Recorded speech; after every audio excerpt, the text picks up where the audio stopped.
કરીશું તો ચલણી નોટ બંધ થતા હવે સોનું અને ચાંદીની ખરીદી તરફ લોકો વળી રહ્યા છે, જેને લીધે હવે સોનાના ભાવમાં જબરદસ્ત ઉછાળો આવ્યો છે। સોનાના ભાવમાં પ્રતિ તોલા દીઠ 4000નો ઉછાળો આવ્યો છે અને આ ઉછાળો ઐતિહાસિક ઉછાળો છે। તો હવે જે રીતે 500 અને 1000ની નોટ બંધ કરવામાં આવી છે, તે નોટો બંધ થતા હવે સોનું અને ચાંદી લોકો ખરીદી રહ્યા છે, જેને લઈને જે સોનાના ભાવમાં પણ જબરદસ્ત ઉછાળો આવ્યો છે। સોનાના ભાવમાં પ્રતિ તોલા દીઠ 4000નો ઉછાળો આવ્યો છે અને આ ઉછાળો ઐતિહાસિક ઉછાળો માનવામાં આવી રહ્યો છે।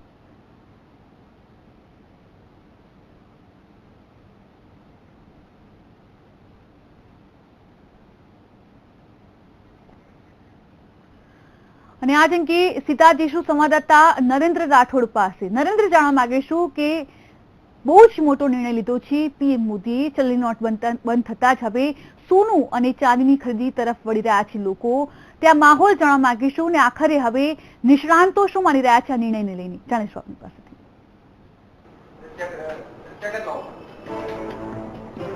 જી, ગતકાલ રાત્રે જે પ્રકારનો નિર્ણય લેવામાં આવ્યો છે, 500 અને 1000ની જે ચલણી નોટો છે તે વ્યવહારમાં બંધ કરવામાં આવી છે, ત્યારબાદ સોના ચાંદીના જે વેપારીઓ છે તેમને ત્યાં ખૂબ મોટા પ્રમાણમાં ખરીદદારી નીકળી હતી। આ સિવાય બીજી કેટલીક બાબતો જે સામે આવી છે કે એ બંનેના જે ભાવ છે સોના અને ચાંદીના, એમાં ખૂબ મોટા પ્રમાણમાં ઉછાળો જોવા મળ્યો છે। ત્યારે અહીંયાના જ્વેલર્સ આપણી સાથે છે, દીપકભાઈ, ખૂબ મોટા પ્રમાણમાં ઉછાળો જોવા મળ્યો છે, કયા કારણો જોઈ રહ્યા છે આના માટે?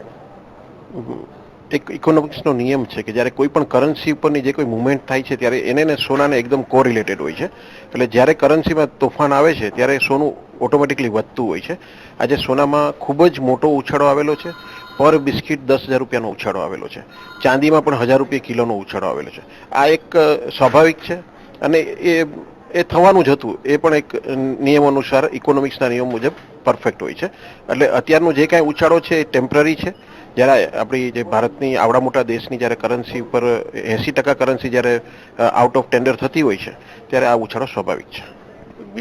જ્યારથી આ ભાવ વધારાની જાહેરાત, મતલબ જે કરન્સીની જાહેરાત થઈ છે બંધ કરવાની, ત્યારથી લઈને લોકો ખૂબ મોટા પ્રમાણમાં ખરીદદારી કરી રહ્યા છે। તો આ યોગ્ય સમય છે લોકો માટે? જ્વેલર્સો પણ લોકોને કહી રહ્યા છે કે ખરીદી કરવી જોઈએ।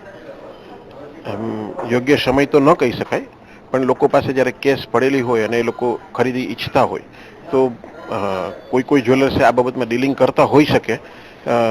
મોટાભાગના જ્વેલર્સે આમાં ડીલિંગ કરેલું નથી, એટલે જ્વેલર્સોએ માલ વેચેલો નથી। કારણ કે ગઈકાલ રાતના જ હજી એ વાત બની, રાત્રે 8 વાગે 9 વાગે જ્યારે માનનીય પ્રધાનમંત્રી શ્રી નરેન્દ્રભાઈએ જાહેરાત કરી અને પછી નોટ બંધ થઈ ગઈ, તો નોટ બંધ થઈ ગયા પછી એનો સ્વીકાર ન કરવો જોઈએ, એ એક આપણું દેશભક્તિની આપણી પણ પુરવાર કરે છે। તો એ જોતા ભારતના દરેક જ્વેલર્સે પણ આ વસ્તુ ન કરવી જોઈએ। અને અત્યારે કોઈ પણ જ્વેલર્સમાં જે વાતચીત આવી કે એમને કેશમાં ડીલિંગ કરેલું છે, તો એ ખોટું છે। આ વસ્તુ ન બનવી જોઈએ। લોંગ ટાઈમ આ ઇન્ડસ્ટ્રી પર આની કઈ રીતની અસર જોઈ રહ્યા છો? હા, આ બી ઇન્ડસ્ટ્રીઝમાં ખૂબ જ મોટું મંદીનું માહોલ જોવા મળી રહેલું છે। હવે ઇન્ડસ્ટ્રીની વાત આવે છે તો જે રિયાલિટી છે એ આપની સમક્ષ મૂકું છું કે એક નાનકડા ઘરમાં જ્યારે એક લગ્ન પ્રસંગ હોય છે ત્યારે એની દીકરી માટેનું સોનું લેવાતું હોય છે, તો એ કેશના સ્વરૂપમાં માટે એની મા અથવા એના ફાધર એકઠું કરતા હોય છે અને નાની નાની મૂડી એકઠી કરીને એને જ્વેલરી લેવાની હોય છે। મેઇન ફોકસિંગ જ્વેલરી ઉપર હોય છે।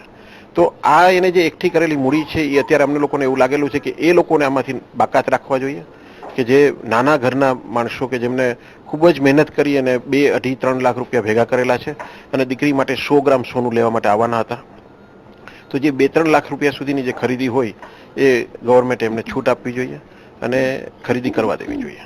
આ સિવાય દીપકભાઈ, એક બાબત એ પણ સામે આવતી હોય છે કે ખૂબ મોટા પ્રમાણમાં જ્વેલર્સો હોય છે કેશની લઈને ગોલ્ડ વેચતા હોય છે। આ જે નિયમ આવ્યો છે એના પછી અસર કઈ થશે ખરી? આ ટોટલી બંધ થઈ જશે। જે કેશનો વ્યવહાર છે એ જ્વેલર્સને ત્યાં ટોટલી બંધ થઈ જશે। ભવિષ્યમાં જ્વેલર્સને ત્યાંથી કેશનો વ્યવહાર, અમે લાસ્ટ કદાચ આપ જોશો ને તો લાસ્ટ 1-2 વર્ષ ત્યાં જ્વેલર્સને ત્યાં કેશનો વ્યવહાર ક્રમશ અંશે બંધ થતો જતો હતો। અને જ્યારે 2 લાખ ઉપર પાન કાર્ડની જ્યારે વાત આવી ત્યારે મોટી કેશની જે હેરફેર છે એ તો સદંતર બંધ થઈ જ ગયેલી હતી। એમાં આપણામાં જ્યારે આ નોટનું અત્યારે બંધ આવ્યું। જી નરેન્દ્ર, આગળ પણ આપની પાસેથી તમામ અપડેટ મેળવતા રહીશું। આભાર સમગ્ર માહિતી માટે નરેન્દ્ર।